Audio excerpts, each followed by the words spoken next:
Jaučiate stresą? Per 1 minutę padėsiu jums jį sumažinti. Tai, dėl ko jaučiate stresą, turi priežastis.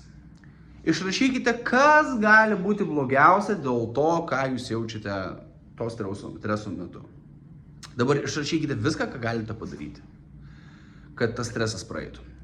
Ir jeigu yra kažkas, kad negalite padaryti, jau tas stresas praeitų, ar galite priimti situaciją tokią, kokia jinai yra. Jeigu negalite to padaryti, jaučiatės, kad negalite, tęskite ir kartokite tol, kol jūs galėsite priimti šitą situaciją, kad jau jinai yra, nes pasipriešinimas situacijai, kuri jau įvyko, yra aklo vaikymasis, kuris nemato, ką vaikosi ir kodėl vaikosi ir kur vaikosi. Tai yra, ką jūs darote. Tad priimkite esamą situaciją, suvokite blogiausius to scenarijus ir išrašykite, ką jūs galite padaryti. Ir kai jūs tai padarysite, pradėkite veikti, kad pašalinti tą streso faktorių.